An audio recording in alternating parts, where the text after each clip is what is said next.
I'm back. Woo! Who missed me? Not everyone at once. Come on. Let's see that negative test. Were you getting vaccinated? I love that anytime I'm out. I mean, there was a lot of worry throughout the Cathies. I thought you were that just was a whole week. That was part of the week. challenge testing for the vaccine. I was a guinea pig? Yeah. Well, actually, today we're going to talk about who the real guinea pigs are. It might shock you. I am corona-free. I've been corona-free. Anytime I miss group chat, especially for a whole week, of course, that is the fear. I am healthy. I am stronger than ever. And I am back.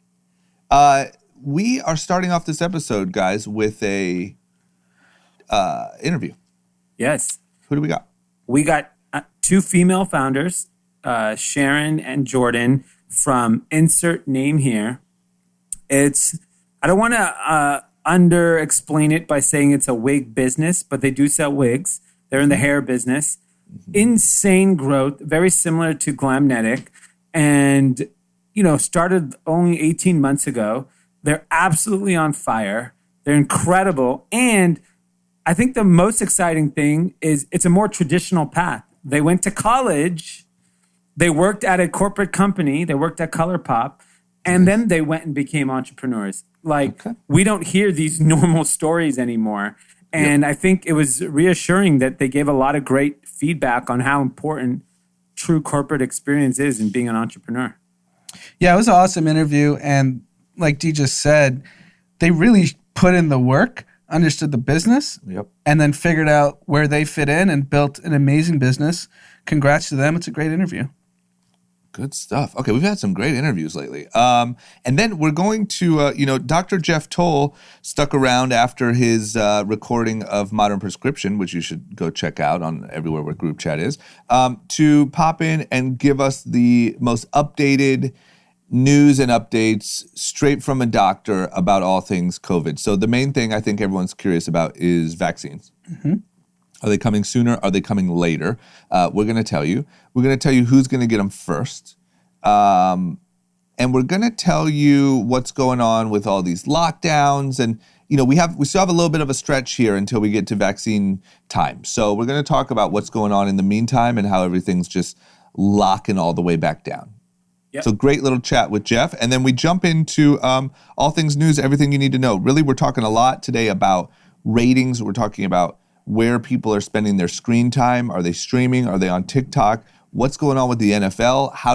Can we maybe spice that up? Can we get a YouTuber in there maybe? Can we get a fist fight afterwards? I'm not sure, but we got to do something. Yeah.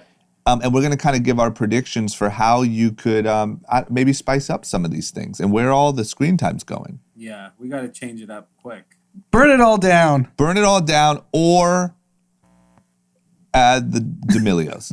Yes. One or the other. You got two choices. And then we're going to talk about also where there is a lot of money to be made if you have the ownership of a very specific type of content. There's a very hot market right now for buying the rights to a very specific type of content. Tim, pay attention to this one, man.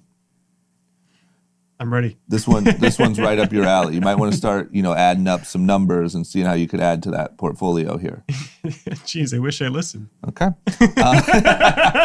Keep in mind he was sitting next to us the whole episode. That and many more things to talk about tonight. Well, Monday night, just in case. You might be listening to this early on Sunday.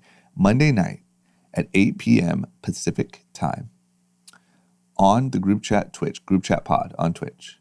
We are going to have the television event of the year. And that, my friends, there we go. There's the Not applause. all at once. Not all at once. Please, That, my friends, is the end of the year group chat awards. Yes, second annual. Second annual, man. Starting to become the biggest deal. I told you, awards. people are asking. People are on edge. Yes. I've gotten a few calls. Same. I've gotten, we have our own, the weekends, that Yes. feel like they might be getting snubbed. They're not happy about it. So I'm hoping to avoid any publicity issues. Yeah. With people going live saying, hey, I was Entrepreneur of the Year. What the fuck? Right. I can be bought. D, there's still time. D can be bought. You have 24 hours to buy Dee's vote. Yeah, What's and the price? Well, we negotiate in private there, I think. And also, if you want to keep yourself off the Loser of the Year award, I'm open to Venmos. Pete's probably taking all the Venmos. Yeah, you can just Venmo me and I'll. We're also I'll going to try learn pass today along. about Pete's life because we see him on a private jet. His car looks really clean. I don't know what's going on, but we're going to find out. We're going to find out where the Venmos are coming from. Exactly. Okay, let's get into it, guys. We got a hell of an episode. Time for some group chat. Cash. Ladies and gentlemen, group chat. Cash. It's $1 trillion. Hot. All right, everyone. We have two special guests on today's episode. We have Sharon and Jordan from Insert Name Here. Thank you guys for joining us. Thanks so much for having us. Yeah, I mean, this is exciting. So, we had Anne from Glamnetic, who also recently started her business. And then we have you two ladies that started their business in, is it May of 2019? Yes.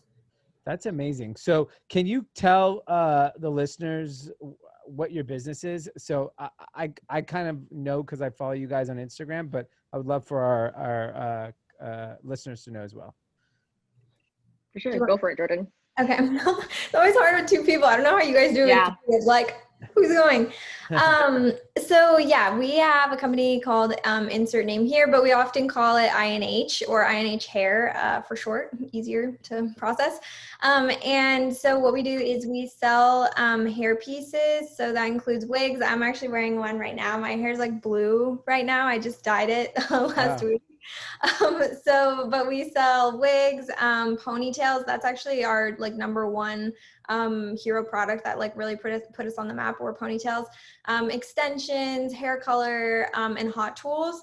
And we have a bunch of other products coming down the pipeline, but that's kind of what we have now. Our kind of whole main like original objective was we noticed that there were like a ton of celebrities like Kylie Jenner, for example, who was changing her hair 24/7, and she was kind of opening up the conversation around hair and how like realizing or helping people realize that like a lot of celebrities' hair is not real, and that's why they're able to like change it. But historically, like conversation around hairs and fake hair has kind of been like taboo. And so we had a background in the beauty industry, and we were really excited to kind of open up the conversation around hair and also provide like affordable but really high quality hair pieces to the market, particularly like Gen Z and millennials who don't necessarily have like as much experience with fake hair, and also like big on like Instagram social media train and like loving transformations. But more than that, it's like money. They don't have the money to be going to like buy these real human hair like extensions and wigs. Like Kylie, the stuff that she's wearing on her head, those are like thousands and thousands of dollars, right? But there isn't an option for like a normal like Jordan and I when we were looking into space, and that's what really inspired us to launch INH Hair. Got it. And so pre you guys existing, this world existed, but it was like, I remember walking around in a strip mall and I would see wigs in the corner of like some weird store. And like, who was the customer of that? And then how did it change so quickly to like, now it's like everyone on social media, especially women, I see like constantly changing hair colors. And I'm assuming dyeing your hair constantly is not good for it. So this is a alternative, right? Yes, for sure. I think there's definitely like an audience like previously that was wearing wigs, but I think most like wigs for actual like daily wear were human hair. And like Sharon said, those cost like hundreds, if not thousands of dollars, often thousands of dollars. And so it was definitely like a luxury group who had that income to spare.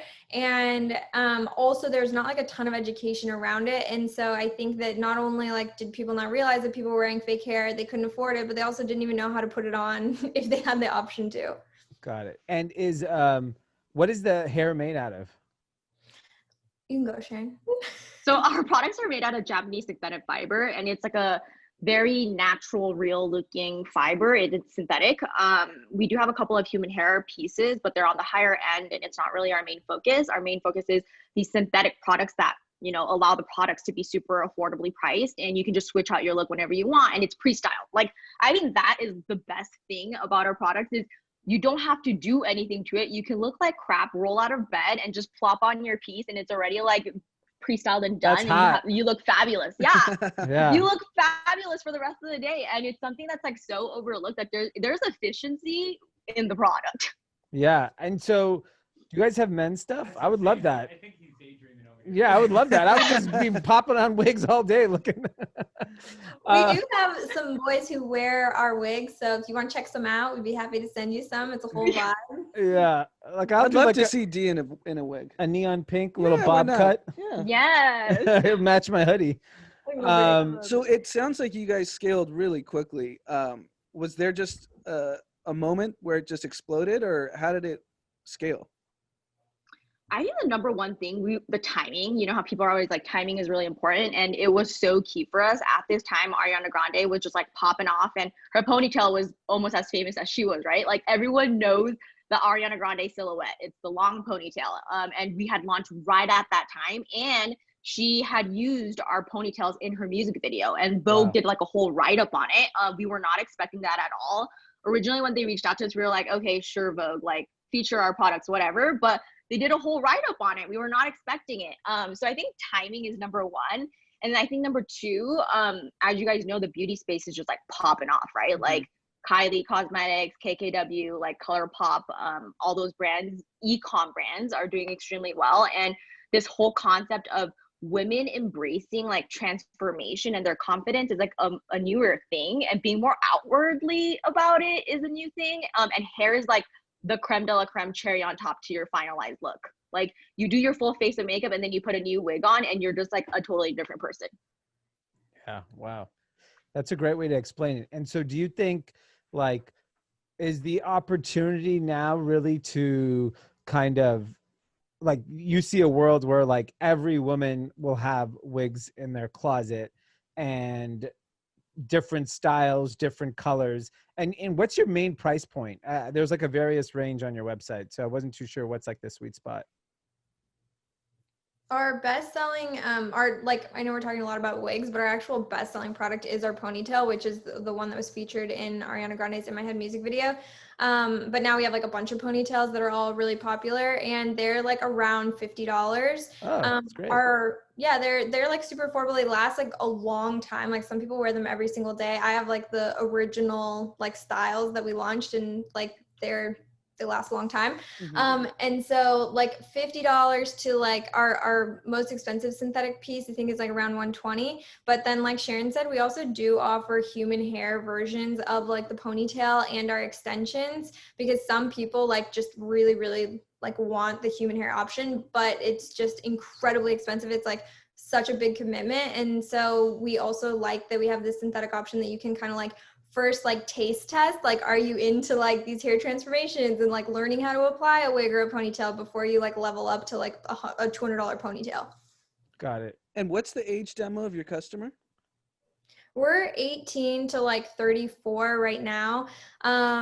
It kind of like really varies. Like our ponytails, we actually were just looking at this like 2 days ago, because our overall like site demographic is 18 to 34, but definitely for our ponytails, it's like in the 20, like I guess like 18 to 25 range. Do you guys see the benefit of TikTok blowing up and everyone needing like a new style, kind of refreshing? Has that affected your business in a positive way? 100%. We have so many content creators and just influencers who feature our products on TikTok because of that transformative like aspect of the brand. And they just, so many products have blown up on TikTok. Like, for example, there's this one influencer who did a R&Co pomade review on her Instagram, and it's sold out everywhere. You can't find it on Sephora. Wow. You can't find it on their website. It's like completely cleaned out. Wow. And so do you think like, is that like going into the thought process of developing new product? Because there's obviously a lot of products that you could probably create that are not as visual, but like a wig, a ponytail is so obvious that, you know, it's your brand. Does that go into your thought process? Yeah, I think that's been like a really big part of when we're planning out like our product pipeline. A lot of it has been focused around transformations because like at the very beginning when we're like, we're gonna go into hair and like extensions and whatnot, we were like, oh, shampoo and conditioner. But when you think about shampoo and conditioner and like marketing that digitally, it's super difficult because what are you gonna show? Just like you squeezing it in your hand, like lathering your head. Like it's not like it's hard to make something super impactful. And so with basically all of the products that we've launched thus far, like they are focused on like easy DIY transformation that it's like super easy to apply. Anybody can apply it and great for like social content. I think like that's the key for us. And that's definitely like Sharon and I's original focus is like social media, like relevancy. And so hair is like so perfect and easy for that. So I'd assume the majority of your growth happened while we've been on lockdown during coronavirus. How'd you guys manage as entrepreneurs that had only started the business a year ago with work from home, and like what were the biggest challenges? Because for us, we've been operating this business since 2002. So I feel like we just had a lot of experience, but being a new company and locking down and working from home, just curious what you guys faced. I think the number one difficult hurdle has it's the not being able to see your team face to face and like have those meetings and like cut out those like kind of shitty, time periods where it's like not efficient with the going back and forth. But I think that's been the hardest part for me. But overall, as like a social media marketing, like heavy e-com brand, like our team has like so seamlessly been able to make the transition and really carry it through. Like we've seen some crazy growth over these past couple of months and they've all just like very much adopted to it. Mm-hmm. Right.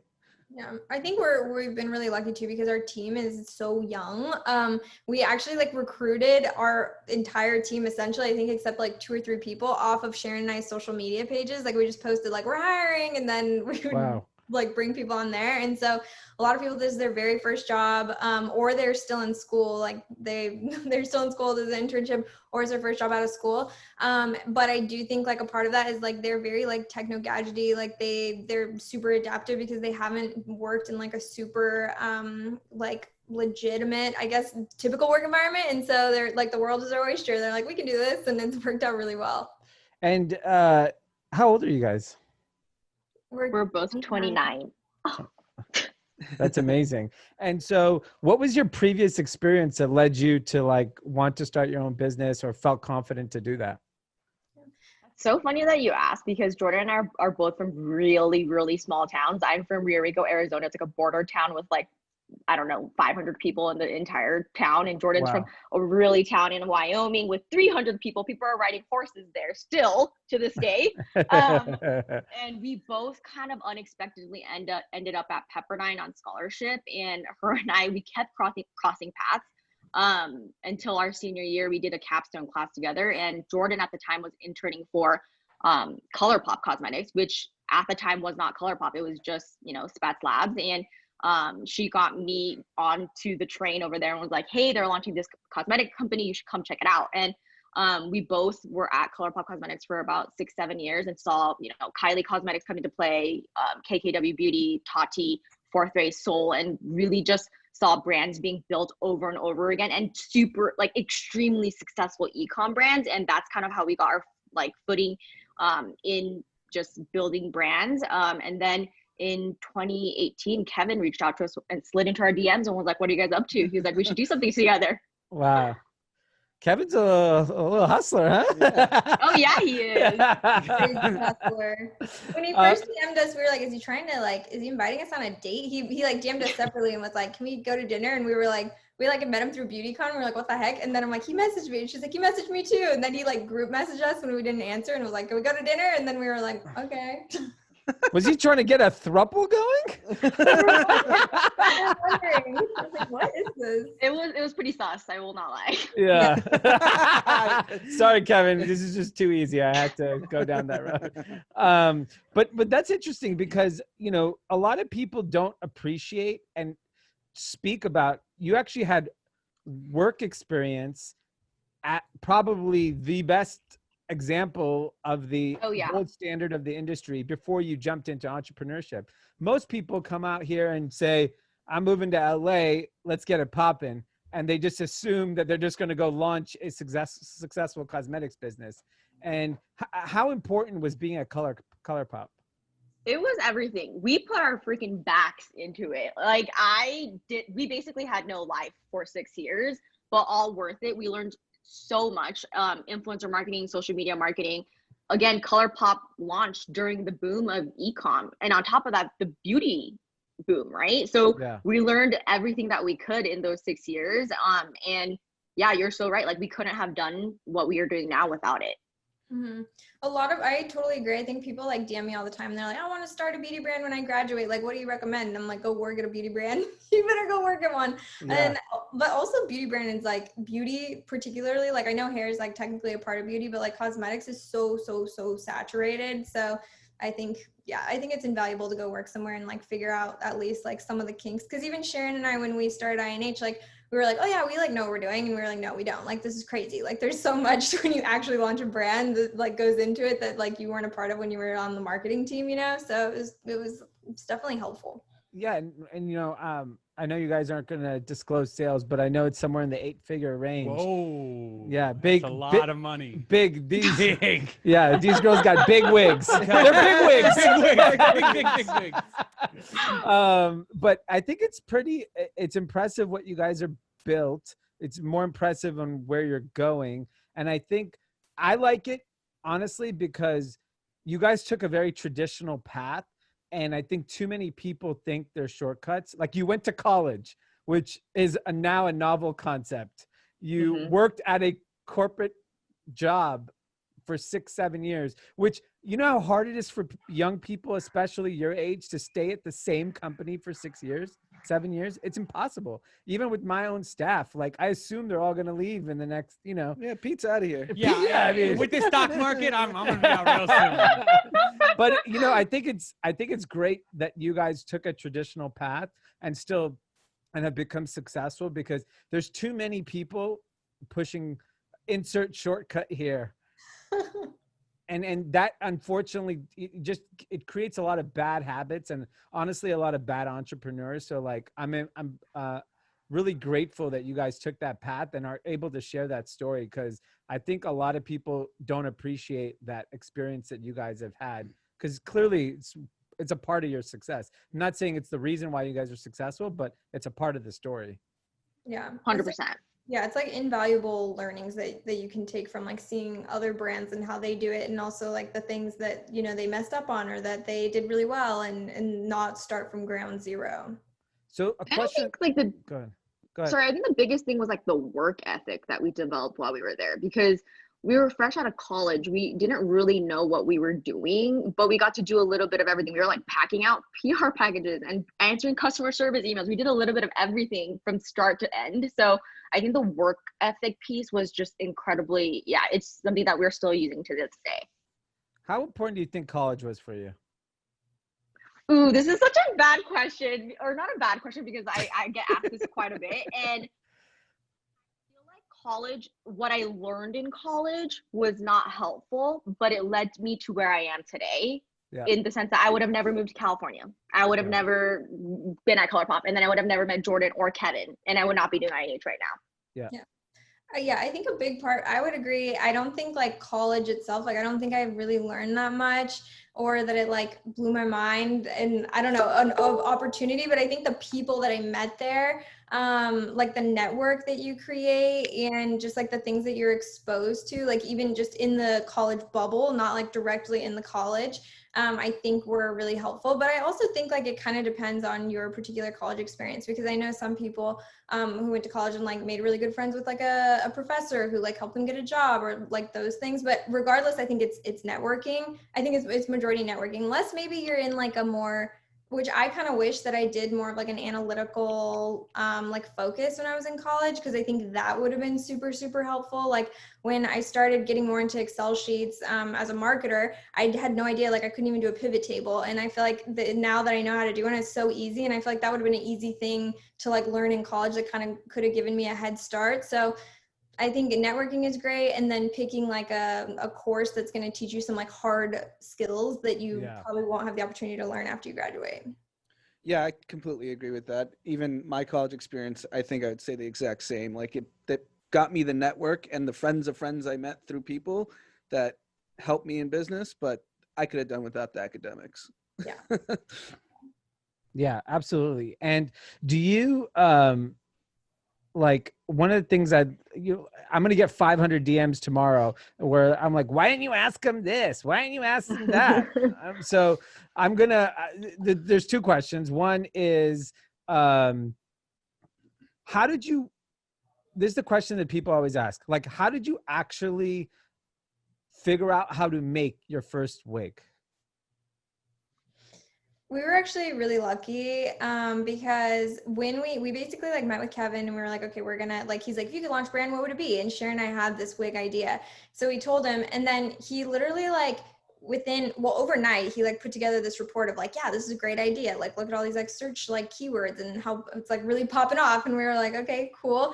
And then he literally like scoured LinkedIn and found like a wig maker who like in the US, there aren't really like, we actually haven't even found another one. And so we got super lucky that we found her, and she's like a pro at like creating hair pieces. And so we'd kind of tell her like the vision of like, this is like the inspo we want it to look like, but like she's the one who actually like creates the wigs, and she has like direct relationships like with our factories, so we work like super one-on-one with them. But yeah, like there was like a huge learning curve for Sharon and I coming out of like cosmetics beauty, which we knew a lot about, jumping into like hair and hair pieces. So LinkedIn is the solution. Yes. There you go, people. Who knew? I think everybody knows. People just don't use it. Yeah. Right. So then nobody really knows. Yeah. And then what's give like a words of wisdom that you can pass on to the 22-year-old version of yourself.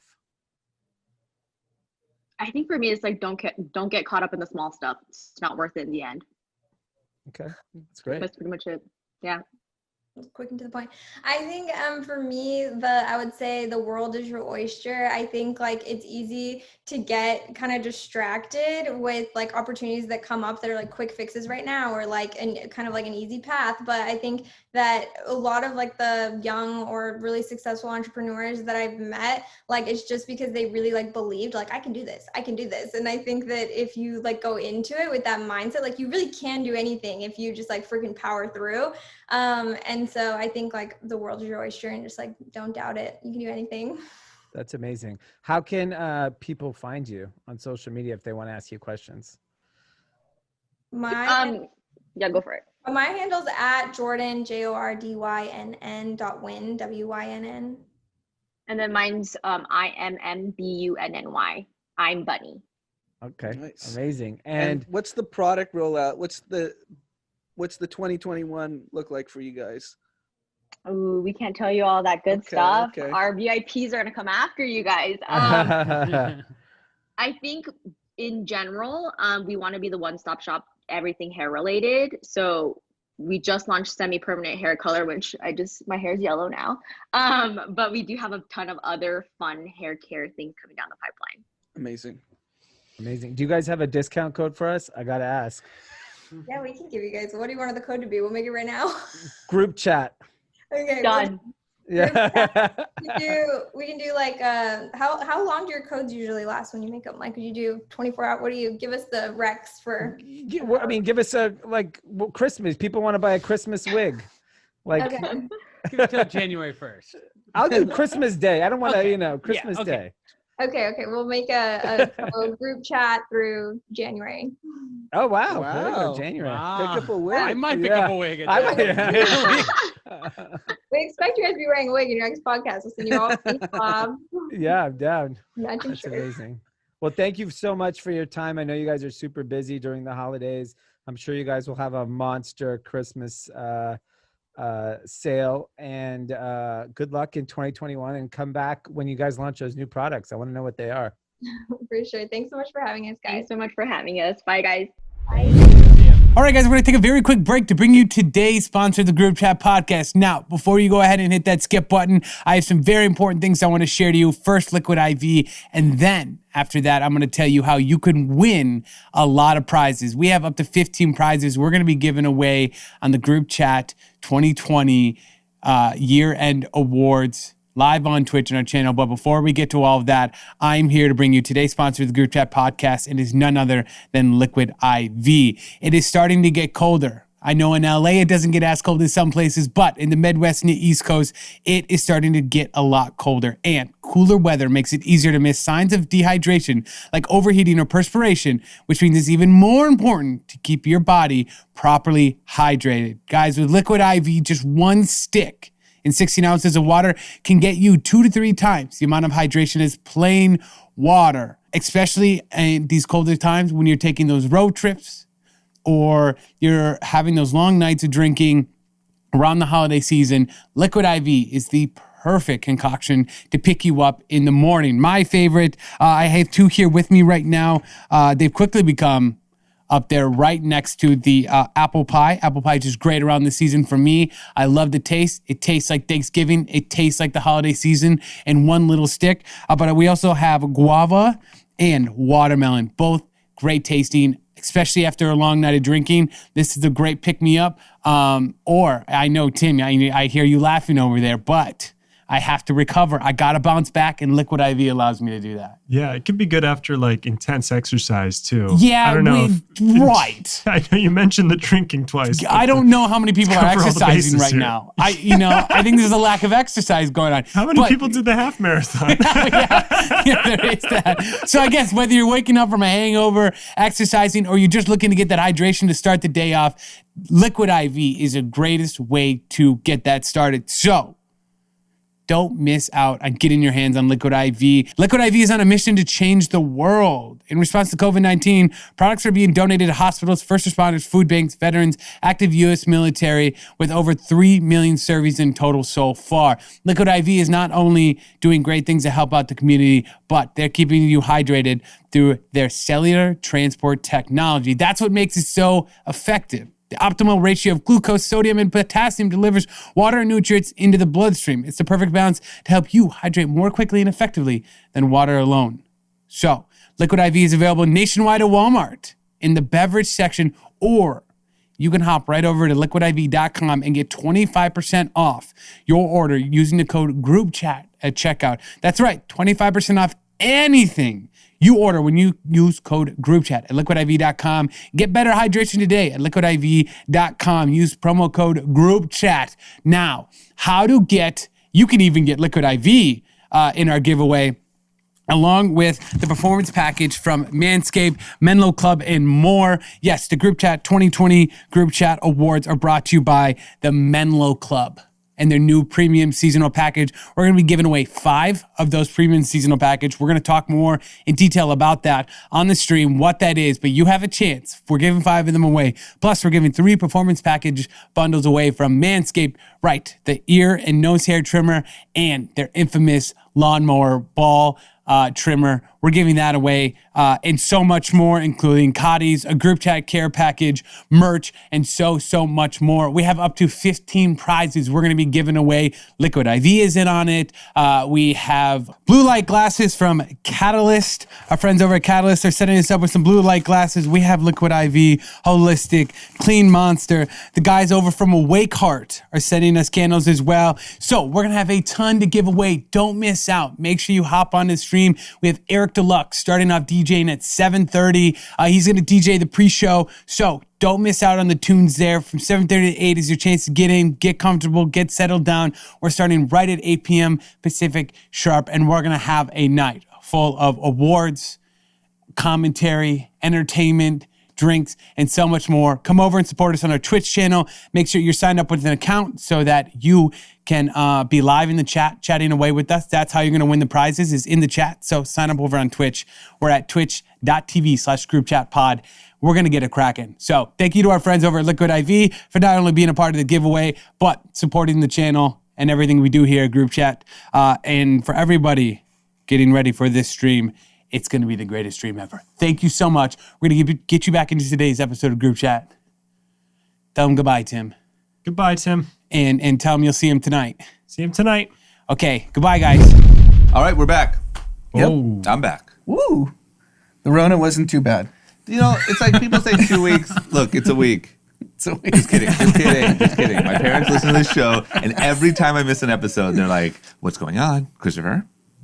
No, I just had some things I had to take care of. We're back. I'm healthy. I've been healthy. I'm probably the safest person in this room. So if anyone's going to get the Rona, I'll be at least fourth in line. Okay, That's why I didn't come in today, because I knew Jeff was coming in, and Jeff is just Jeff has the antibodies. Jeff is the Tulum of people. Yeah, those things are worn off by now, those antibodies. I rechecked my antibodies recently. I still have them. You still do? Still Okay, have them. great. So I we're think I'm safe. getting little micro exposures seeing patients and stuff like that. And so I just keep boosting myself up. Oh, did they ever ask you? Did they ask you this question? I have two questions for you real quick. Number one, is it true that doctors get, like, why aren't doctors sick all the time if all you're doing is treating sick people? In general, we use masks. We have sterile technique, and we wash our hands when we see the patient. So do you also build up any sort of like thing, or that's a lot? I mean, like I think, there may be some micro exposure, because if you are properly wearing the right type of mask for the situation, wearing gloves, you may get a little tiny bit of viral load, let's say. Not enough to get you sick, but enough to kind of boost your immune system. I will say in the hospital, it has to be washing hands, because pre-Rona, they weren't wearing masks, nurses and doctors. But every time they entered and leave a room, they washed their hands thoroughly. So I think it's that simple. Okay, next question, Jeff. I was always told that if you Purell your hands too much, you actually sort of reverse what we were just talking about. You can make yourself more susceptible because your body doesn't get those small doses of bacteria or whatever. Right. Any truth to that? So definitely for children, when you over sanitize them and don't expose them to anything, that can actually cause kids to have allergies and other things, because you're taking away their immune system learning about the outside environment. Yeah. The difference between a regular person and someone in the hospital washing their hands frequently is, in the hospital, we know we're being exposed to something bad, such as corona, such as the flu, whatever it is. And so in that case, we always want to wash our hands and make sure we're not spreading, not just to ourselves, but from one patient to the next patient. So we always wash in and out of each room. There may be some truth to, in general, when it's not in the middle of a pandemic, overwashing your hands is going to, decrease the amount of exposure you have to certain antigens. But I would say during COVID, anyone who hasn't had it yet, anyone who's not immune should still be washing their hands pretty frequently. So non-COVID, there is some truth to that, though.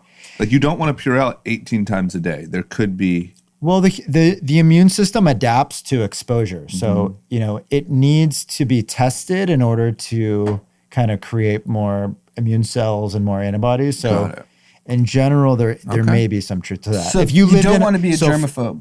Well, right. And so there's some, famous examples of this in history are, when civilizations collide and like, the Europeans invading South America, for example, the South Americans had never been exposed to they didn't have cities that were as densely populated as Europe.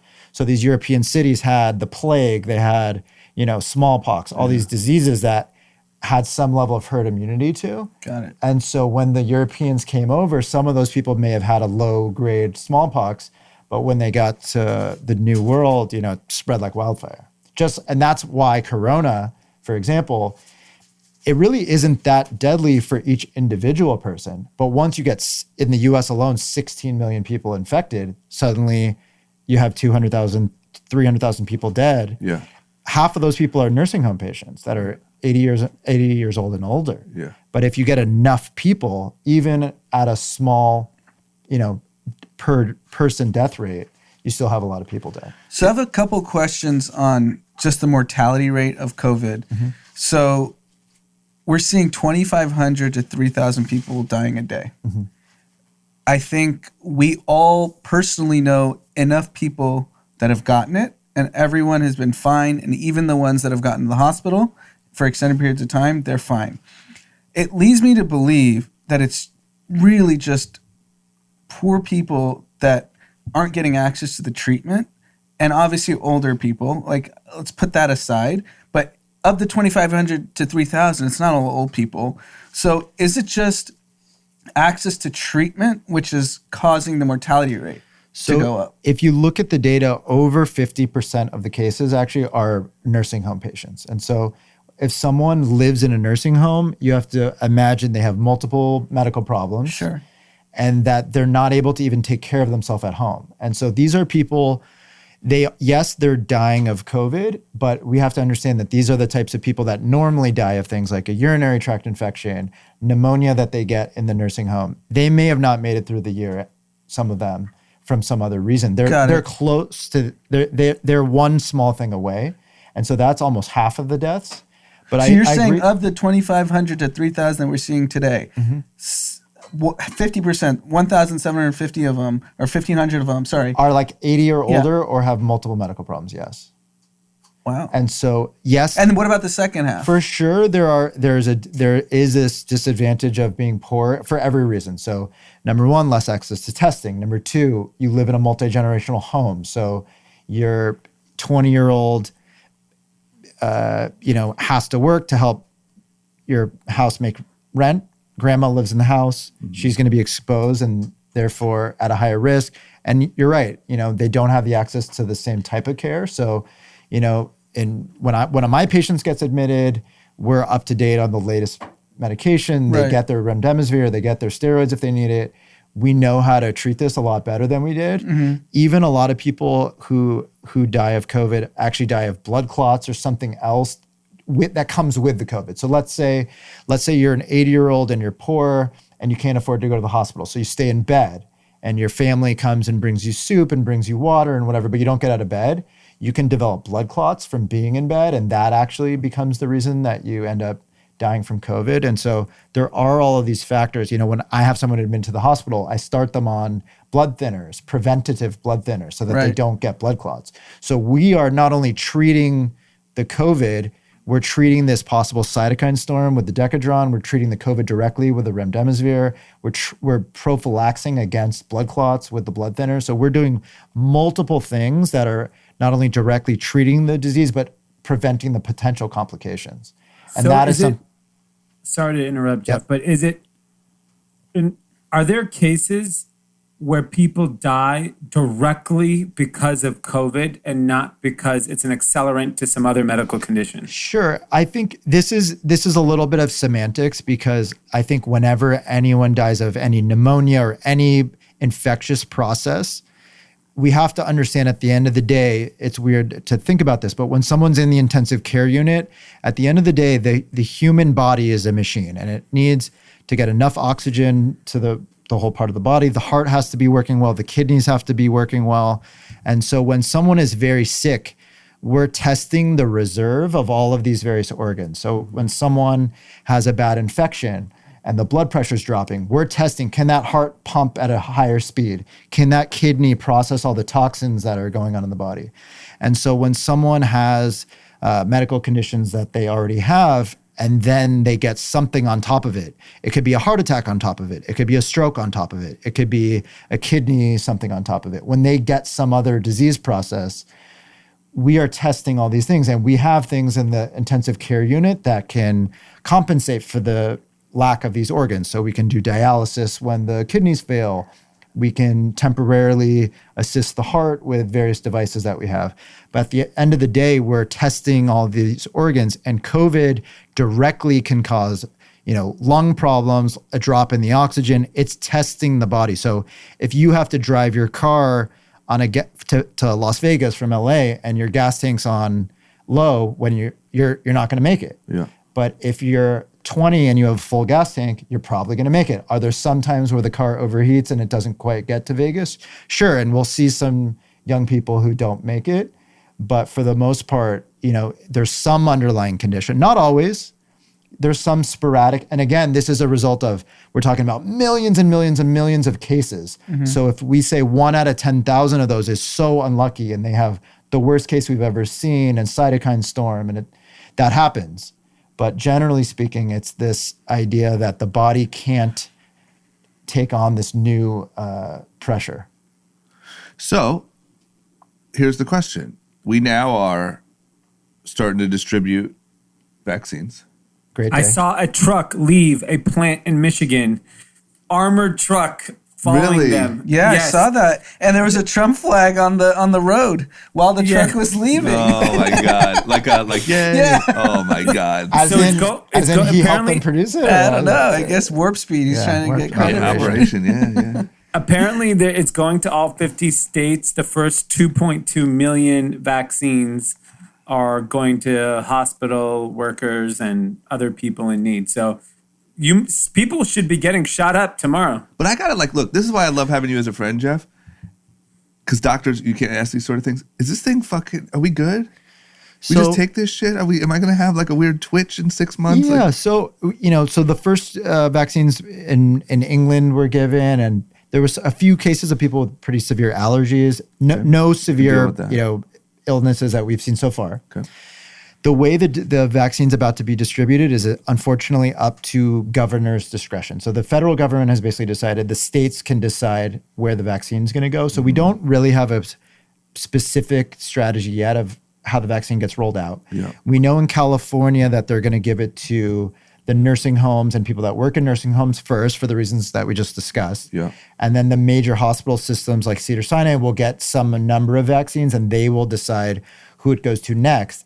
I think the truth is whenever we're talking about anything, we're talking about weighing the benefits and the potential risks. Mm-hmm. So for you, the potential benefit of the vaccine is, you're immune to COVID, but realistically, if you got COVID, you'd be fine. So even if there's a 0.001% potential risk, I could see why you asked that question. Is it worth it? The nice thing is, It just feels, sorry, not to cut you off, but I have the same fear that everyone does, which is yay, this is the fastest in history, and yay, but there's this mRNA that we've never heard of. The nice thing is the people who are at risk, the people who clearly will benefit more than they have to risk, they're the ones that are going to be getting it first. And so all of these people in nursing homes are going to be getting it. Healthcare workers are going to be getting it. We will have data on millions of people all of a sudden within the next month or so with much more idea of if it's safe or not, so that by the time the vaccine gets available for you, we will be very confident to be able to say that the benefit's going to outweigh the risk. Got it. Okay. So the old people are the guinea pigs. They are, but they have the most to gain. But they have They're the most at risk. If they don't take it, they're almost screwed. Right. Either way. No, I get it. It's fair. I just had to make the joke. And then is this But it's something true. that Yes. do regular people walk into a CVS one day and pop this thing in? Or? It's unclear. I mean, obviously, from a business standpoint, every physician would love to get our hands on it because every patient wants it. And then I think, there's this question, this ethical question of, are doctors really going to prioritize people at risk, or are they going to take a phone call from someone saying, "Doctor, here's $50,000. Can I get a vaccine?" Yeah, I And how think do we that stop there's that? going to be a lot of morality questions because I suspect the NBA season is going to be an utter disaster because these guys just aren't going to listen and they're all going to get it and there are going to be 10-day delays on sitting out. And if the NBA gets the vaccine, which they have the means to do so by January, what's the general public going to do? Yeah, we know how America works. You know what I mean? Yeah. We know what fuels this engine. That's what I'm curious about is, well, yeah, we'll see how that all plays out and whatever. But so you're saying that essentially by the time it gets to me or our listener, we should take it. We'll have more data. So I think right now the answer is I would take it right now if I could, but we will definitely, unfortunately they didn't order enough vaccines for everyone to get. Yeah. So we're gonna, if anyone is gonna have a side effect from it, it's gonna be these same sick old, people. So if they're able to not have problems with the vaccine, then most likely a healthy person like you would. And then is this something that are we circling back next year for an updated version like we do the flu shot, or how's that work? So this one's going to be 1 plus a booster. Okay. So everyone's going to have to get it you get it twice, basically. How long in between? And then I think it's 3 months. Oh, okay. And then basically we will see how long that immunity lasts. I think part of the thing about this Operation Warp Speed is we don't actually know how long the immunity lasts for. So we know it lasted through the trial, which was 6 months, but we don't know for sure, is that forever or not. And they don't know that on the regular, on your antibodies either, right? You just kind of test and see. Right. So, most of the studies, the antibodies tend to last more than 3 months, but it's unclear how long they last. Got it. I'll tell you, I'm in favor of everyone having the vaccine card.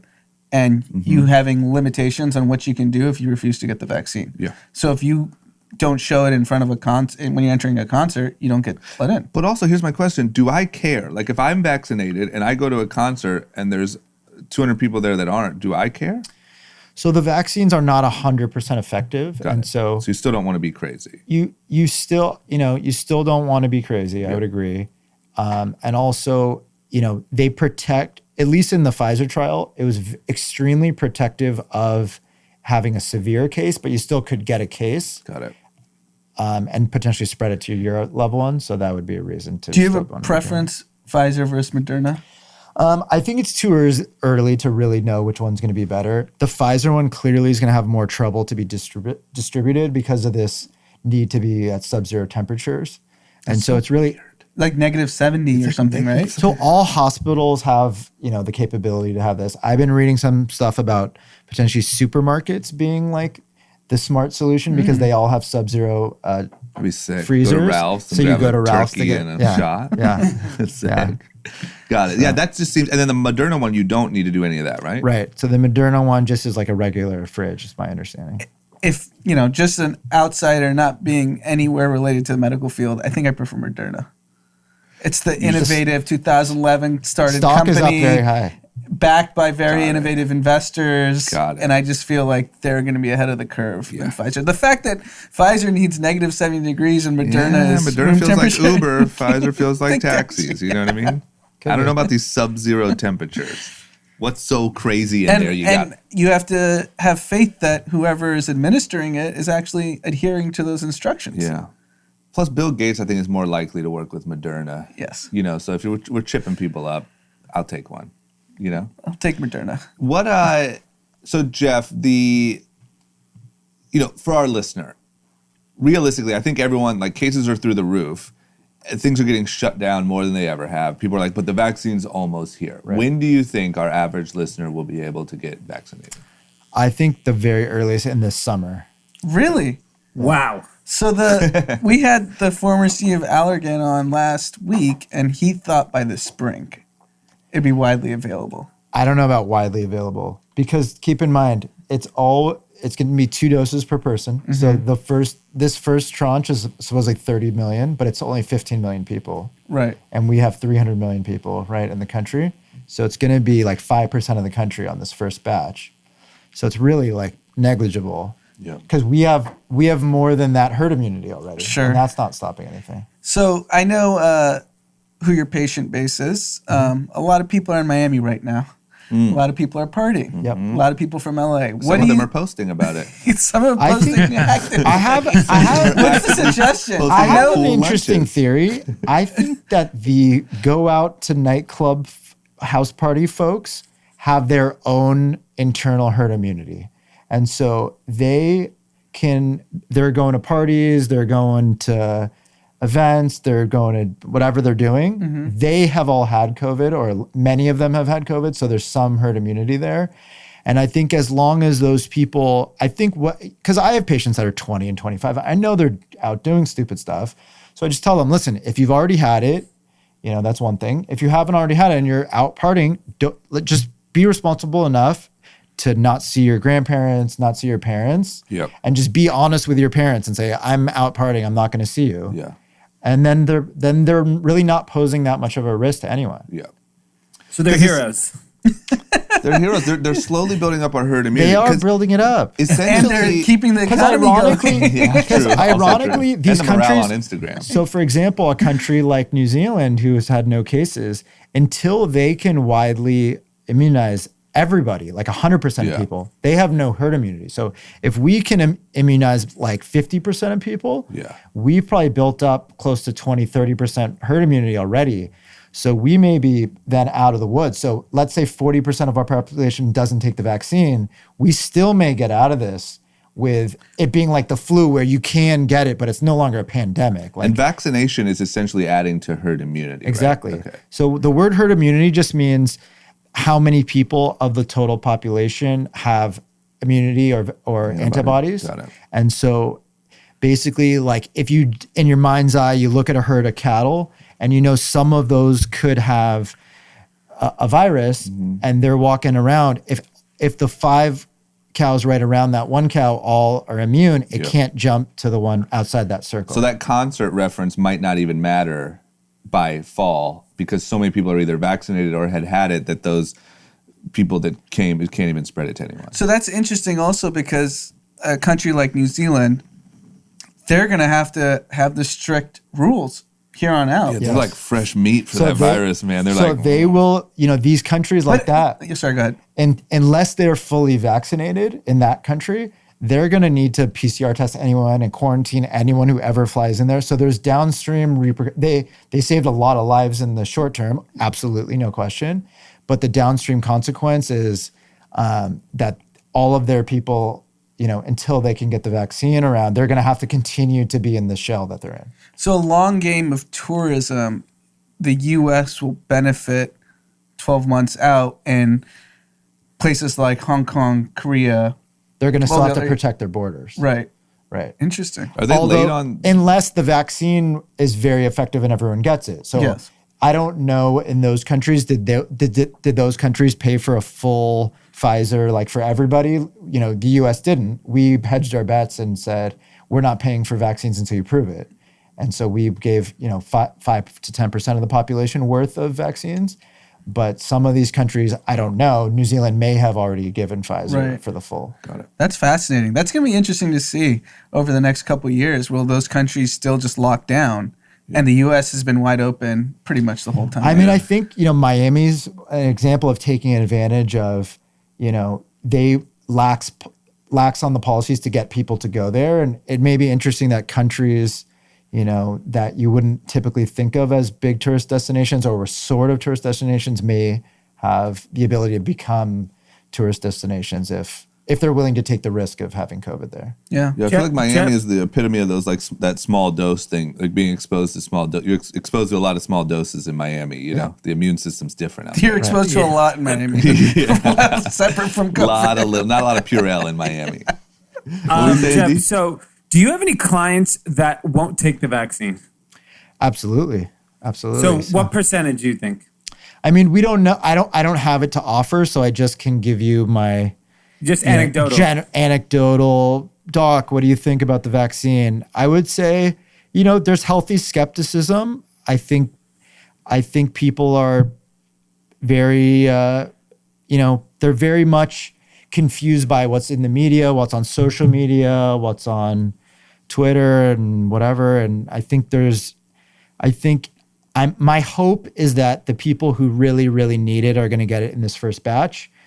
And then we're going to have a lot more data. And then hopefully people will believe the data. Mm-hmm. Obviously, there will be myths spread. I'm sure we'll hear. Yeah, there'll be some hot Facebook posts. We're going to hear about someone who got, some rare disease, or I got brain cancer after I got the COVID vaccine. Yeah.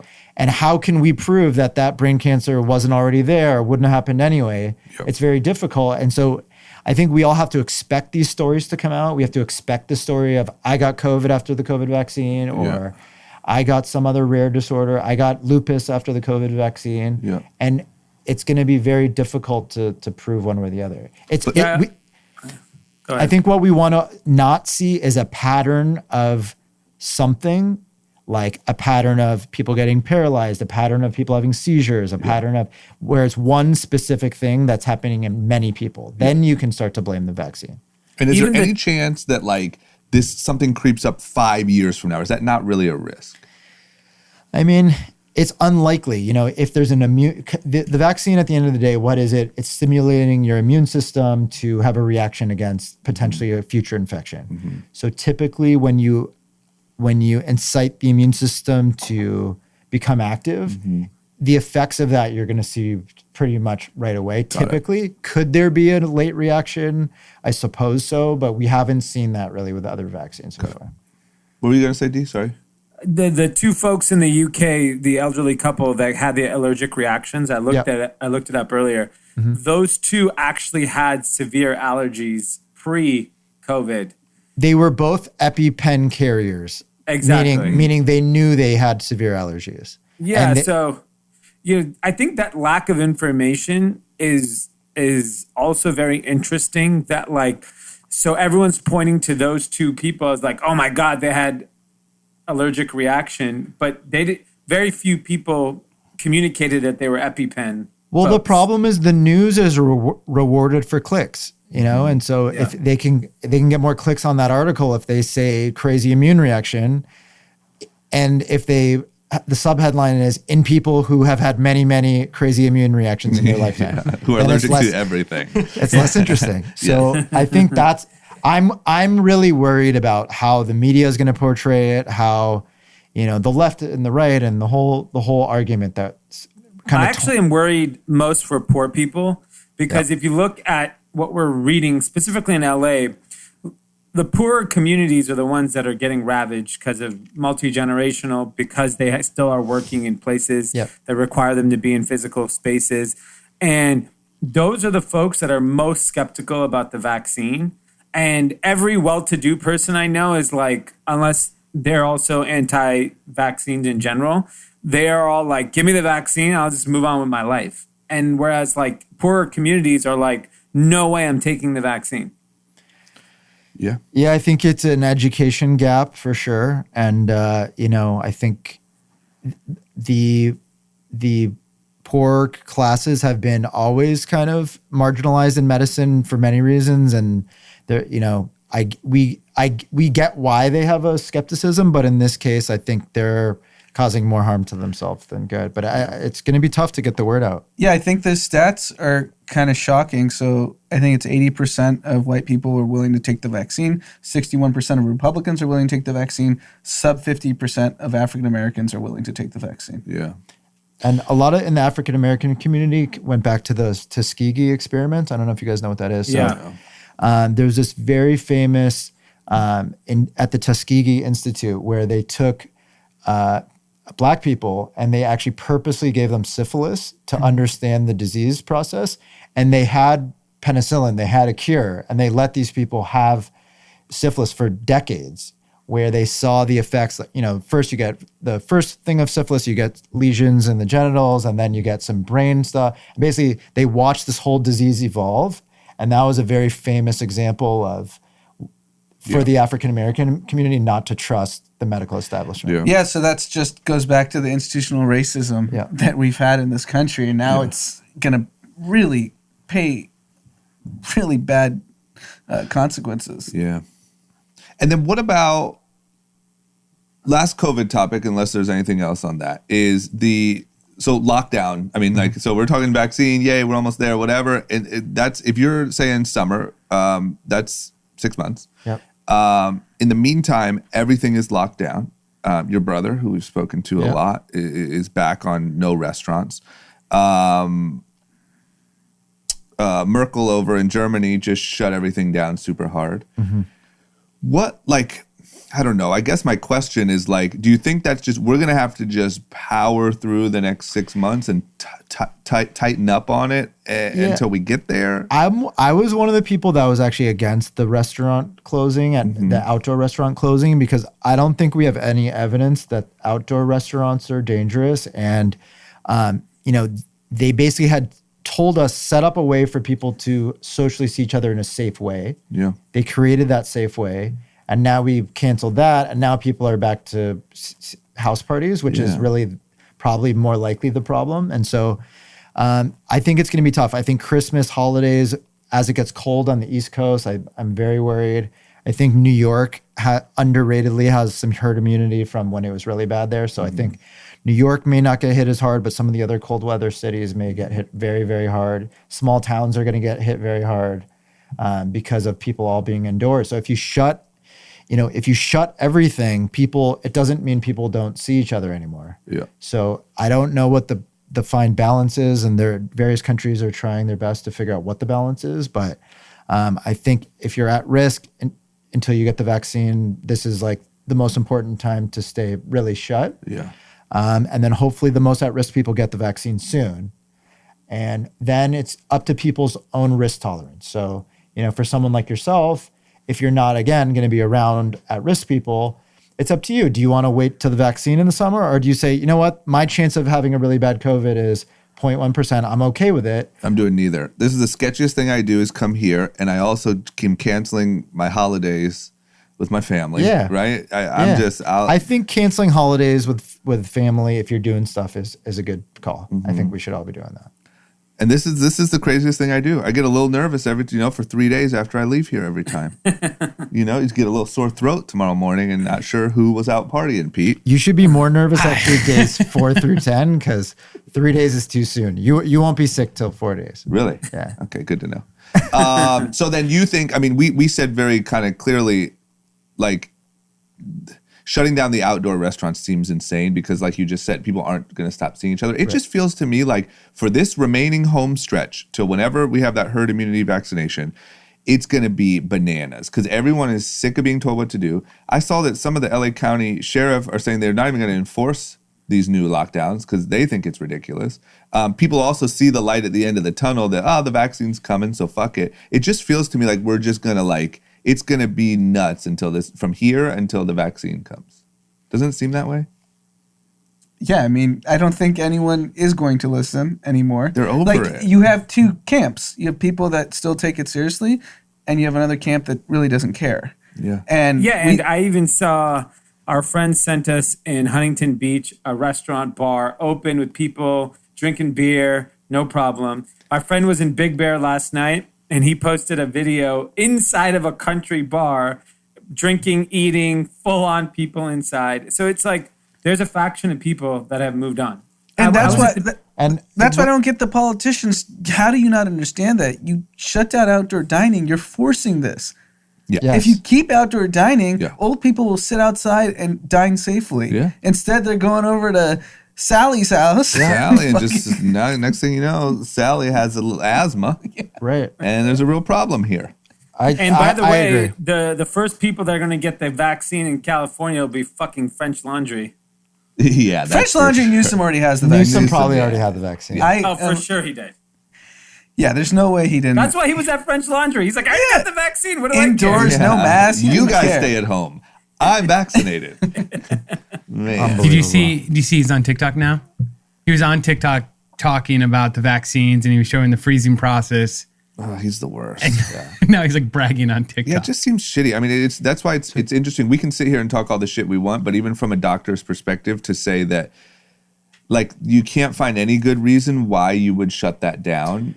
Well, they invented rules to make it safe. So if those are safe rules to abide by, why are you taking it away just because that should be the place we encourage people to go, actually. Right. That's the best place for them to go because it's safer there. Yeah, everyone who's serving the food is washing their hands. Wearing a mask, face shield. Yes. Yeah, they have all the precautions. It's police. Like, you get up to go to the bathroom and they ask you to put a mask on. Like, it's there's someone watching. So not only does it probably not hurt the pandemic, but also all of those people are now, all those waiters, busboys, cooks, are unemployed, and what are they doing when they're unemployed? Hanging out, doing it's one thing where you're like, I can't get sick, I have to work, and now it just causes more problems. And the scary thing is, Newsom in California is in charge of deciding who gets the vaccine. So the federal government has given a certain number of vaccines to each governor, and they are the decider. So if you want your vaccine, hit up Newsom. So I'm guessing French Laundry's getting the first batch. Probably. Yeah, this guy, come on.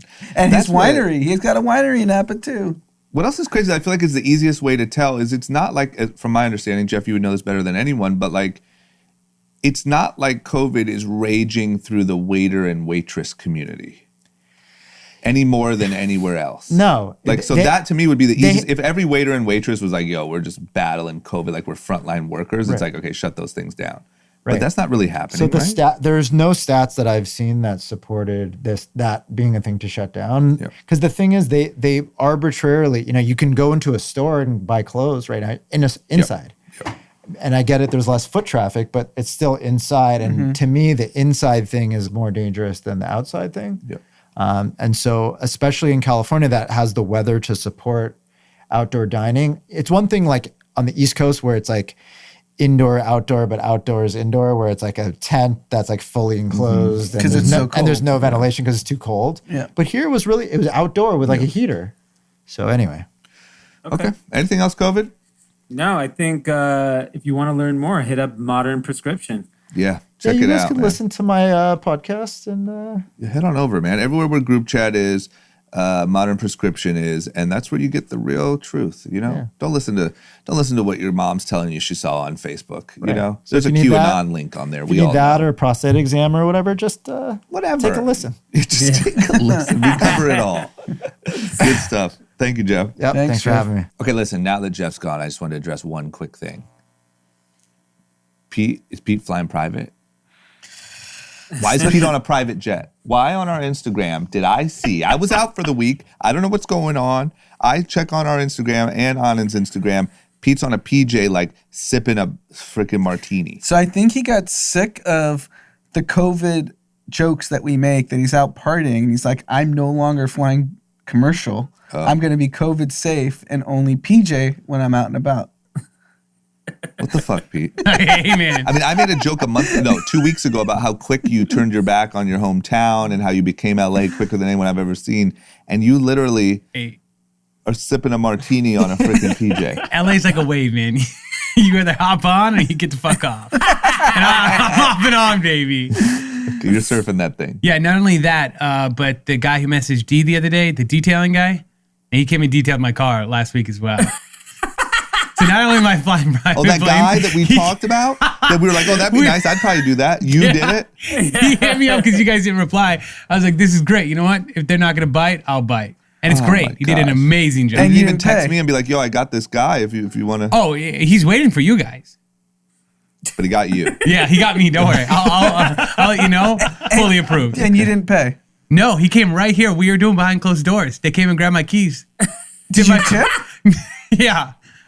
You tip Yeah, for yeah, sure. Yeah. Okay. Yeah. How much you tip? 20. Okay. That's reasonable for a guy who flies private. It's cheap for that. Okay. All right. I just had to address it. I'm sorry. I didn't want to, So it's a good lifestyle now. Thanks to you guys. Flying private. A car detailing. Good life. Okay. Fucking Pete. Thanks to group chat. The group chat did for me. You could do like an infomercial. Yeah. Group chat changed my life. I moved here a year ago and I was an idiot. From Wisconsin. And now look at me. Private. I have the cleanest car in LA. Okay. All right. Well, then we'll move on. What's this? This seems good, right up our alley. This Vanity Fair article about the Clintons and what's really going on behind the scenes of the Clinton empire. Yeah. You guys aware of that? What do we got?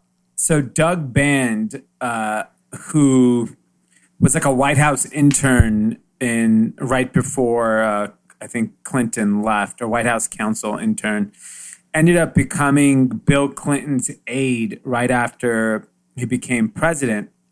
I mean, after he left the presidency.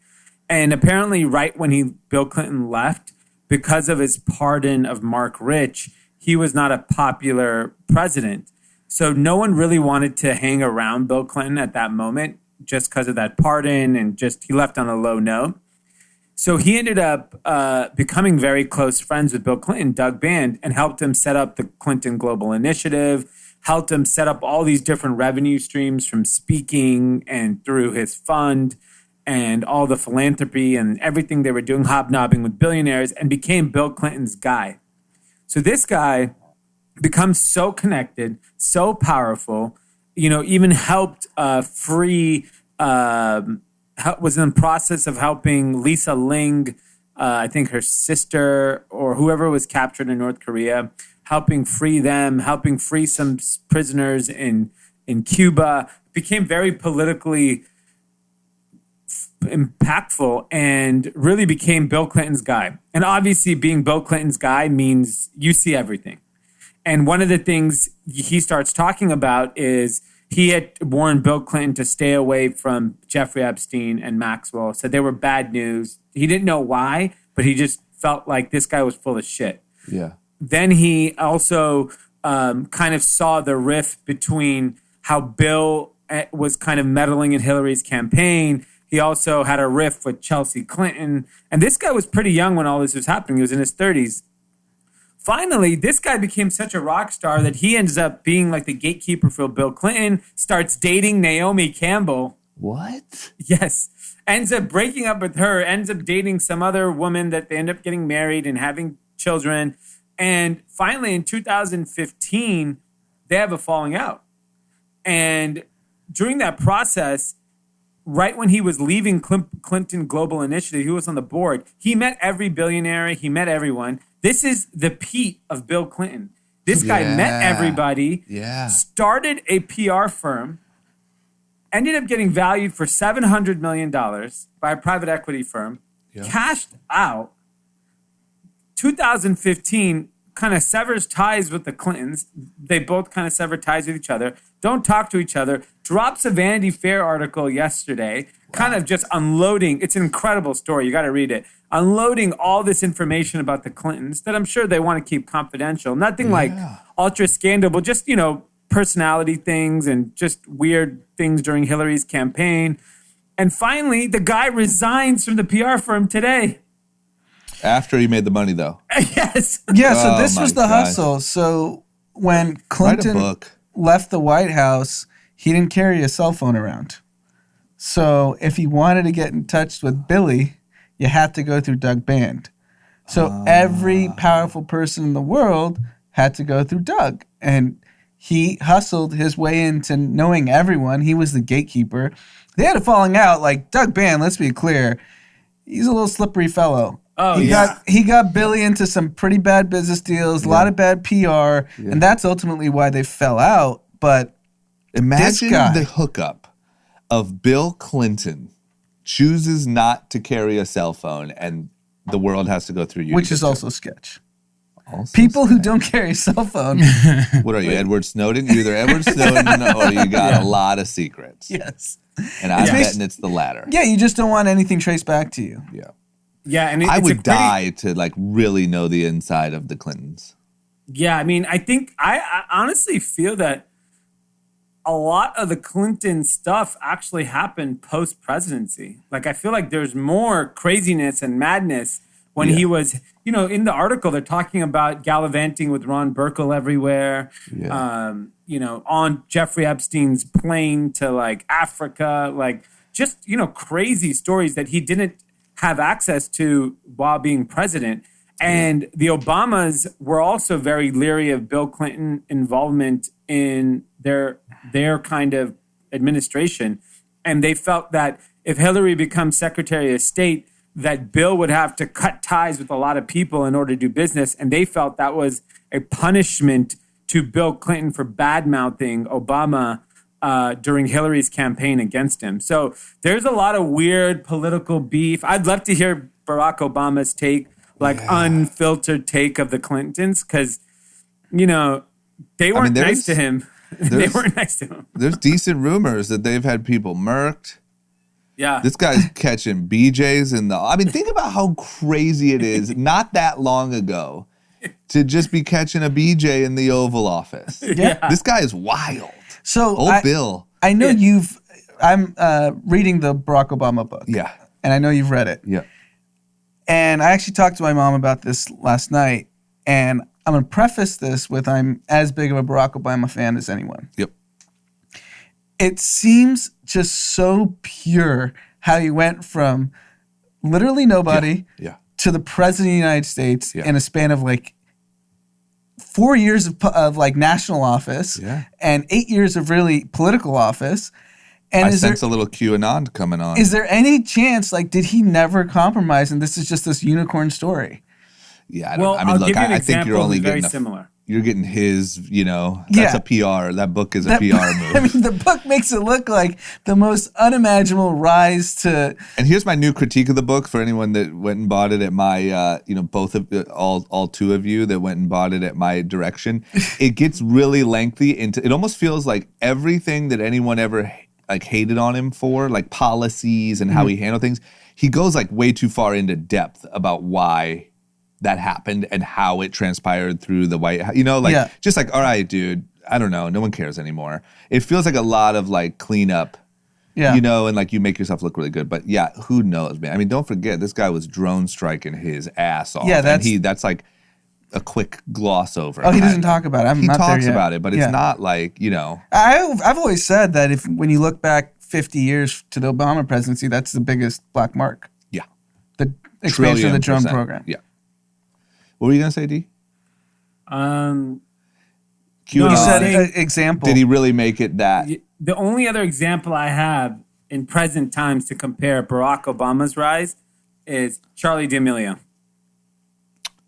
Okay. I thought you were actually going to say Donald Trump No. in a way. I'm going to say Charlie D'Amelio. Charlie D'Amelio went from like a small town high school girl to the most famous woman in the world in 18 months. Yeah, but you could also say that's just the editorial board of TikTok. So there's an editorial board of Life that made Obama president. Well, there's the Democratic editorial right. That's board. my point. What bargains did he make along the way? There's bargains. Right? Like, you have to espouse these 3 beliefs if we're going to make you the guy. Yes. Yeah, we got to do That's drone for strikes. Sure. Yeah, that's for sure. I would say, like, he came in my opinion, he came in almost with like a Bernie Sanders-esque like change thought. Yeah. And then something probably happened where they said, hey, you got a lot of steam. We like this whole hope thing of yours. You're a great speaker. You back these couple things here. Exactly. And we'll get you right in there. Yeah, because he went from a freshman senator to being on every national media publication, period. And he credits it to being the only black senator. But I have to figure there's people behind the scenes that are like, he's the chosen one. We need a fresh face. Yeah, he caught early steam. I think he caught early steam. It's like a record label. You find someone buzzing on the internet and you're like, we could make this person a star. Yeah. Yeah. All you got to do is dance like this. Editorial board of Life is a good way to put it. Yeah, it seems like it. And once again, I don't want to bash Obama. I'm the biggest fan as well. But you would have to believe that happened. And the one thing about Obama that is my critique that I think is part of the reason why Trump won is like, everything is so polished. Everything's perfect. Like everything is perfect. And even his jokes that are like not perfect is like the perfect way to not be perfect. And even when he talks about some of the strife he's had within his own marriage, it's the perfect way to have the disagreement. Yeah, it is. It's like there's no drama. Yeah. No pun. Okay. All right. Next up, the NFL, man. What's going on? We having some trouble getting our ratings to where they need to be, or what's happening? You guys are the sports reporters. Yeah, so it's pretty crazy. So people wanted to applaud the NFL that the ratings were amazing, and they were right out of the get-go. But like everything, people want to blame like the political movement on the NBA ratings.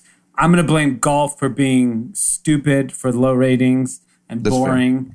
But the NFL, which is the ultimate sporting spectacle in America, is struggling with live audience ratings and, a couple of these delayed games that happened. For example, the Steelers and Ravens. This is like always mega big football game.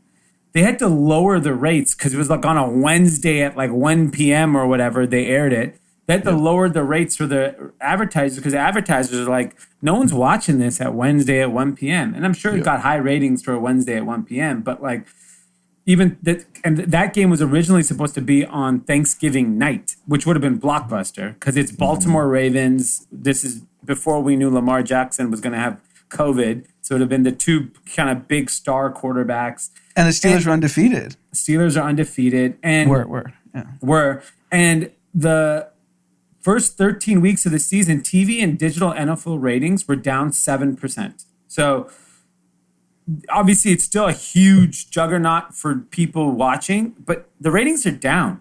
The pandemic has just crushed television into the fucking ground. Yeah. If the NFL has low ratings, the entire industry is just toast. You know what I thought of a great idea for Netflix or Disney to do? You go on Netflix, you see a channel, or a show called TikTok. It is just a curated version of TikTok that you get to watch on your television. I'm going to be honest with you. This weekend, I thought, you know what I would die to have right now when I'm just like, I got nothing to do. Yeah. I wish I could use my Apple TV remote and swipe through the For You page on TikTok on my big TV. Yes, that is the future of television. I would have done it for 2 hours on last night. Yeah, and it also shows like it's a real problem. We're on lockdowns and you can't get ratings. Yeah. No. Everyone's home. There's nothing to do. Yeah, I think it's too long. I don't know. I don't know. We're eclipse culture. That's what We're we are. clips, man. You got it. I would say this is a new thing. The games are 5 minutes, and every time you score a touchdown, you have to perform the newest TikTok dance.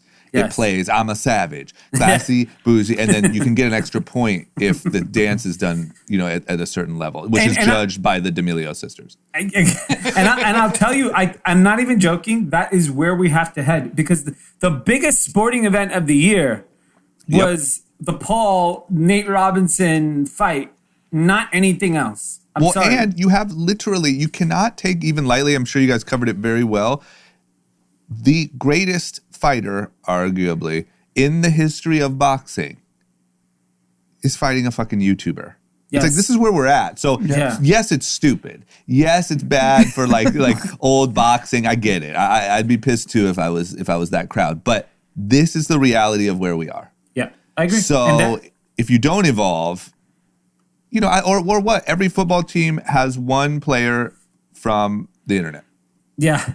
One That's YouTuber, hot. one TikToker. You get to choose, and he's the running back. And that's quarterback. It has to be the quarterback. Quarterback. Every team now has to have a quarterback that is internet famous. I mean, sadly, I know you're joking, but honestly, to create interest, I mean, boxing was pretty much dead. Hottest sport. And even Mike Tyson credits the Paul brothers for bringing boxing to the forefront. Yeah. Mike Tyson, who's also arguably one of the greatest fighters of all time, is crediting YouTubers to bringing spotlight to his sport. Yeah. I will tell you, television is fucked. Television executives don't get what people want to watch. This is the golden era of television between what's happening in streaming and all these great shows. The quality of content is phenomenal. But I'm sorry, the viewership is not there. And the cost associated with creating high quality content versus the viewership is just not worth it.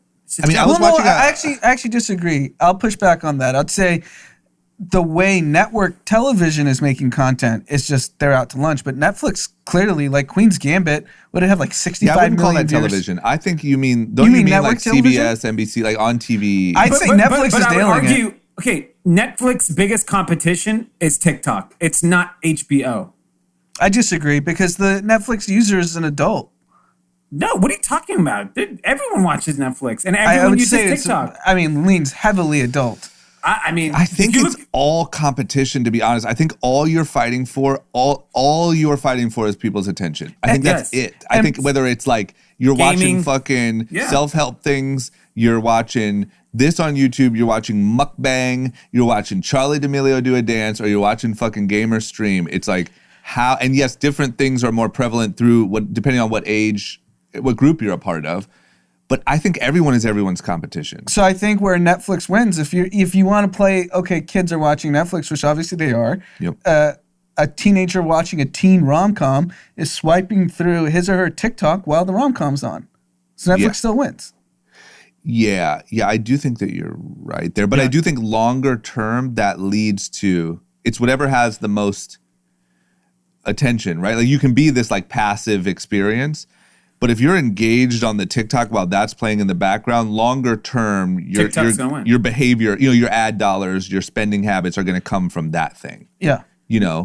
But I think it's tough. Yeah. I think like seeing, and TikTok is not a youth phenomenon anymore. It is everybody phenomenon. There's also like home improvement and cooking, and there's so much shit on there. I bet you the For You page, similar to Facebook, but in a better way, the For You page of like, a 45-year-old mom that's on TikTok is probably great for her. Yeah, I agree. And I think that doesn't bode well for streaming services. It doesn't bode well for, because the problem I think sports is really the only loser. I think streaming's fine. I don't think streaming should be like worried by any means. I still think I just think, like I was listening to a podcast the other day and the lady was from a TV show and she said, oh, by the way, my show's on Thursday nights at 9. And I was like, what the fuck? You might as well be like, my new movie's exclusive at Blockbuster. And for sports, for example, if you go on Snapchat on a Monday morning and watch the NFL highlights that NFL produces, there's no reason, unless you're gambling or have fantasy, to watch the Sunday. Yeah.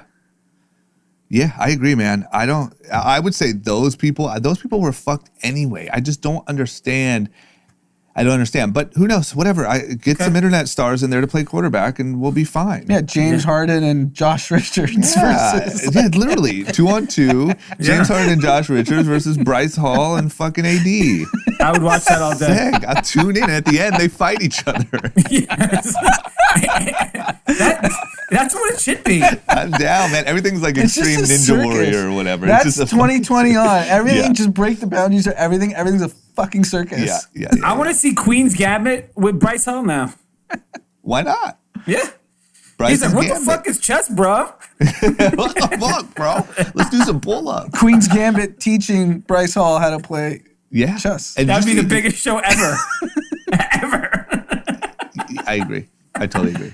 Okay, well, we'll see. But I think, look, as much as I would like to say, oh, boxing, what happened to the good old days? Or, oh, football. It is what it is, guys. We gotta innovate here. Okay. Speaking of all those things, there's also an article about how, so, you know, we just talked about everything we talked about, right? Everyone's competition to a degree, but in the streaming world, obviously competition is very, very fierce. And, you know, we just saw that Warner Brothers was releasing their whole catalog next year on, that was Warner, right? Yep. On HBO Max. This new article in Bloomberg is all about how Disney and Disney Plus, like they're just going so hard. It could really be like a big threat, especially to Netflix, obviously, who's kind of the giant, but to everyone. Yeah, it looks like Disney Plus is really, really working. And Disney is forecasting 325 million subscribers by 2024, which would put it in serious contention for probably being the biggest platform, close to Netflix, obviously second to Netflix. You assume Netflix continues to grow, at probably not the same clip as they've been growing, but internationally, I'm sure Netflix is very strong. My guess is Disney is we've been saying this since Disney launched streaming. Disney is the only one, in my opinion, that can take on Netflix because they have the library of content. And when the world opens up, they have the immersive experience. They have products, they have the theme parks, they have retail. They still own like the full experience. Yep. But I think Netflix will do over time. It's just going to take another decade for Netflix to do all that stuff. And that brand is just so strong. Yeah. You know, like it's just when it comes to who you trust for content, I don't think there is a bigger brand in. No. And so I think it's going to be an interesting, I mean, this isn't a winner take all in streaming. Like people have different tastes, interests. And by the way, even with Disney's price hike to $8 a month, it's not at a price where people are going to be like, whoa. If it was $50 a month, I would say, okay. But for $8 a month, it's better than like, I think I pay $14.95 for HBO. I'd rather just. HBO Max, yeah, I just did that. I was like, how is this $15 a month? It's a joke. And there's like 4 shows. There's nothing. There's to nothing. watch the Reagans. You paid $14.99 a month to watch the fucking Reagans. That was Showtime, which I paid another $14.95 I paid $14.95 to watch Flight Attendant. On HBO Max. I literally paid it yesterday. What did I just watch on HBO Max? I don't remember. There was something where I did the same thing. I paid the $14.95 or whatever just to watch one show. What was Disney up from? What was the launch price? $6.95, I think, or $5.99. I forgot. Something like that. There's a famous Warren Buffett quote: "If you raise your prices by 10 to 15% and you see a drop off, then your product wasn't very good." So Disney's basically listened to Mr. Warren. Okay, and I mean, Disney can go to $9.99 and they won't skip a beat. And it's two different strategies. Let's be clear. Like Disney is franchises. It's Star Wars, it's Marvel, and they spend hundreds of millions of dollars building out these movies. And Netflix is a volume game. Zach White, who was on the last episode, was telling me off air that Netflix produces 450 pieces of content a year. So it's like, turns out to be like 1.2 pieces of content a day, new. That's so insane. And they're going from like whatever 10 to 12 billion a year this year in content to next year 16 billion of content. So that 450 is going to be 520 probably. Yeah, I just can't even. I can't even wrap my head around like that. The level of content that is being served out into the, it's just wild. Yep. Okay. Did you guys see, speaking of content being really valuable, good old Bob Dylan, did you guys see he sold his entire catalog to Universal? It looks like more than 600 songs. And the estimated, the terms weren't disclosed, but the estimated amount is more than $300 million. I think 2 years ago on this podcast, I said I would love to be owning writers' catalogs because you see what's happening with streaming. Streaming royalties are only going to go up. Every label or every publishing arm, whatever you want to call it, is making a play for catalogs. They're so damn valuable, especially good catalogs. And it sounds like the people like the Bob Dylans of the world, because the rumor or the word is that Lil Wayne sold his for like $100 million. Yeah, in July. Yeah. So the other way to look at it too is that it's such a hot market right now that if you are an artist like that, now's the time to cash out. Yeah. So I think, or, maybe it's not. Maybe 5 years it's hotter than it was now, but I think that's kind of what these people are thinking, right? I think for a guy like Bob Dylan, it makes sense. He's obviously at the tail end of his career and he's older. And for him to like liquidate and have like a pile of cash to, I don't know, pass on to the next generation makes sense. For a young artist like a Taylor Swift who doesn't own her catalog now, that sucks, right? Because like you want to, there's going to, how old is Taylor Swift? 31 years old or something? If that. In the I think 29, 30. Yeah. Okay. She's so young. I mean, she's going to be making music for the next 50 years. Her catalog is going to go through the roof in value. Yeah. So I think, but it's an interesting thing to see how artists today handle their publishing, knowing if you're one of those prolific songwriter types, you're sitting on a gold mine. Yeah, I got to be honest. I cannot understand for the life of me. We've had this conversation about what value do labels really play and they or bring, and they do bring some, we know, but like I cannot understand why as a new artist you would give away your masters. No. When really what you need is distribution and distribution, I guess. Yeah, if you have any confidence in yourself and you sell your masters, that's on you. And, I'll tell a fun story. D and Drama, back in the day, had a chance to own a piece of Post Malone's publishing. Well, kinda. Well, I don't know if it was that. I don't know about it. We were, and instead we're fucking podcasting Sunday at 1 p.m. Here we are. Well, to a degree, for the sake of your story, yeah, like I mean, it's not that far from the truth. No, it's not. But yeah, I think that maybe. Well, break that down for us then. What do you mean? Well, they needed money to finish an album. Yeah. And they were like, would you guys do it? And we didn't know what that meant at that time. So I don't remember. I think it was like $100,000 or whatever it was, like to get it across the finish line. And we were like, too foreign to us. It was too like. It was kind of like D. Like, does anyone really want to press a button on an app and get a black car? Yeah, exactly. Like, is this weird kind of chubby white guy going to be the biggest artist in the world? Yeah. So listen, maybe don't listen to anything we say on this podcast. Yeah, it was something like that. It was like where they needed some help, and that was like an option, but we didn't really. It was too foreign to us to go that route. Yeah, I was given the shock value. No, you did. We did. You should probably cut out the part where we explained it because it's better to just do it that way. Yeah, but that's the thing, right? Is so what my head is at is like, is that a game like the same way that like a scrappy angel investor type would go around investing in hot businesses? Like, is that a play where you just you don't start a record label, you don't anything, you go around trying to find the hottest new artists, you hand out 20 G's here, 50 G's here, 10 G's here, and you own part of future masters. Right. Like, I just think maybe that's something you could do, and you could have 10 misses in one Post Malone, and there you go. Yeah.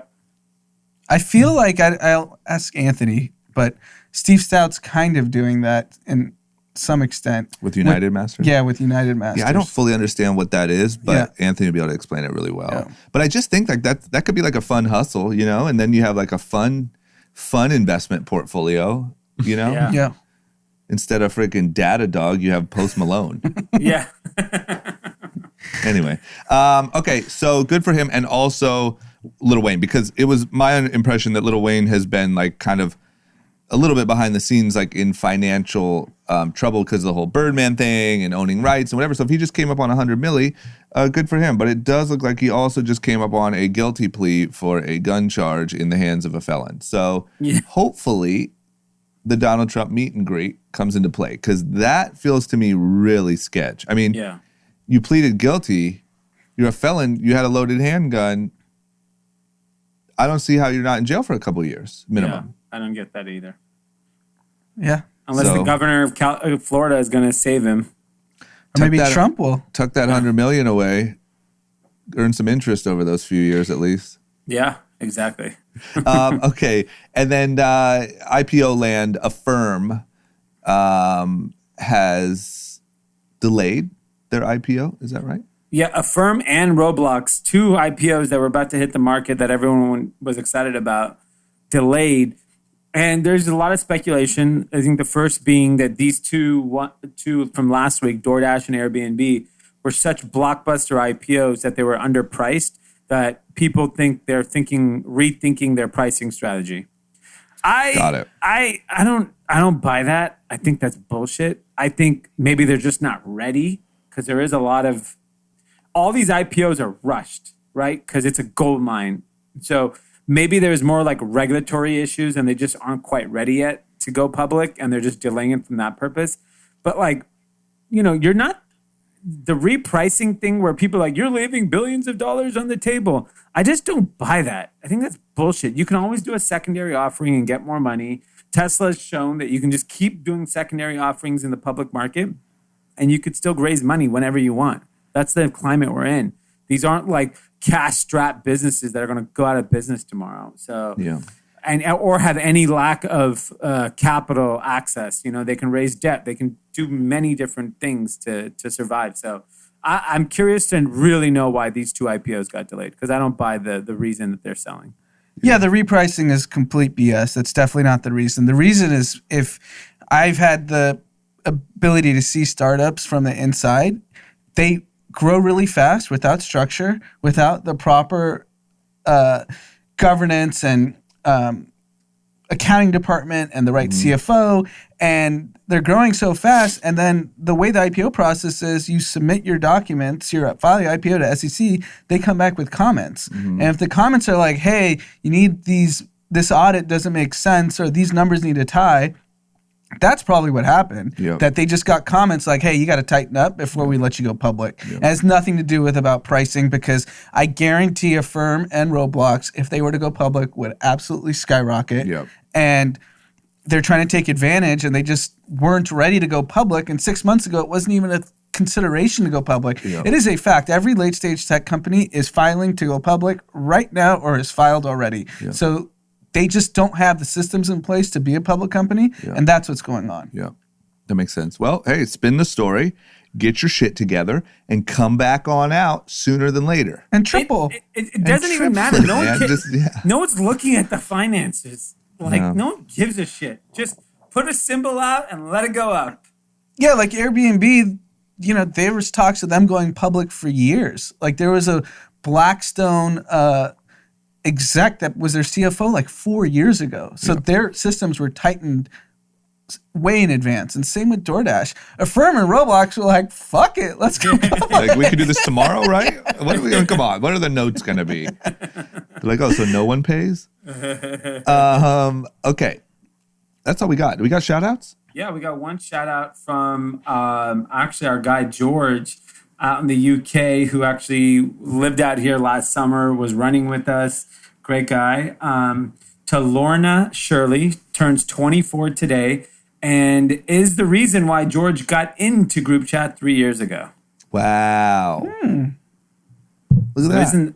Isn't that nice? Isn't that nice?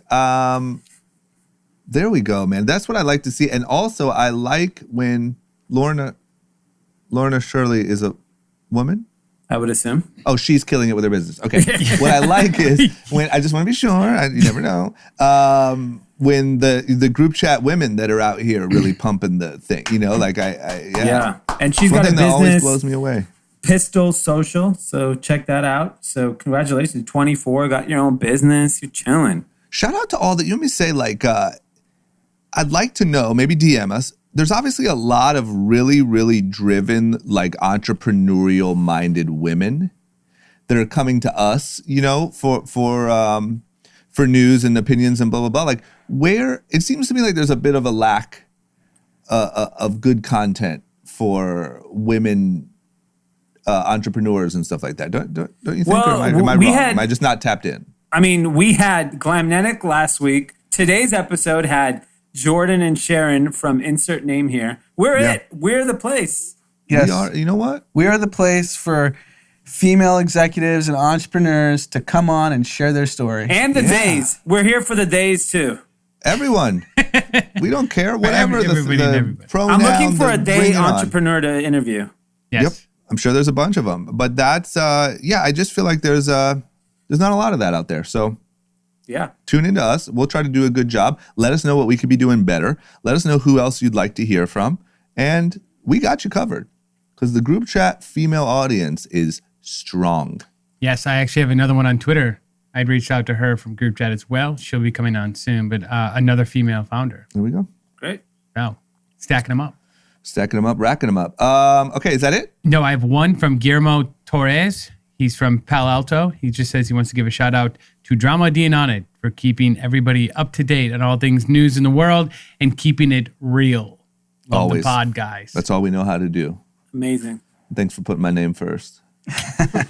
Yeah, what's first in the order? Okay, that's it.